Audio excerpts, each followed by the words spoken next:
After a string of tragic hazing deaths at college campuses, this morning's announcement may seem surprising to some. The parents of children who lost their lives in those incidents, who you may think would want to end Greek life altogether, instead are joining fraternities and sororities in a fight to end hazing.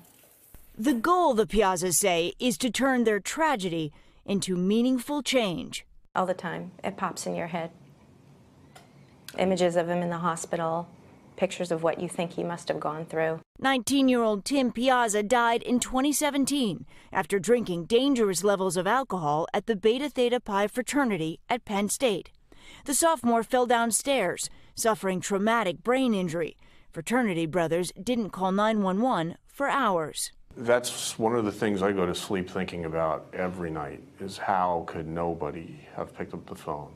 Now Jim and Evelyn Piazza, along with two other families who lost their kids, are joining national fraternity and sorority organizations to bring an end to hazing.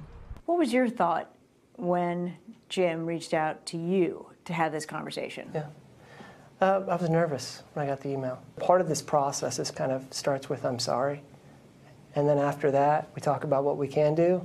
The coalition announcing 3 goals this morning.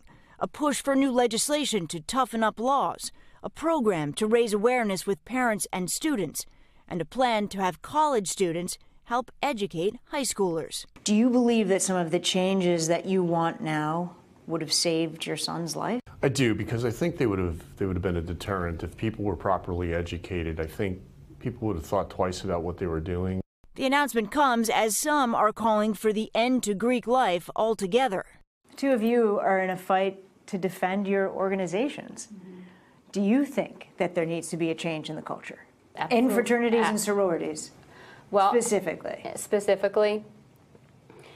It's a societal culture. It's not just fraternities and sororities. Is there something in particular that fraternities need to focus on? That's not just a wider issue, but a fraternity-specific issue. It's exactly why we did the hard alcohol ban. The consumption of that type of alcohol is putting students in a very dangerous position in a short amount of time. And I would say fraternities and sororities, again, they're not inherently evil organizations, but hazing is a crime. Hazing is illegal. Rich Brom's son Marquise also went to Penn State.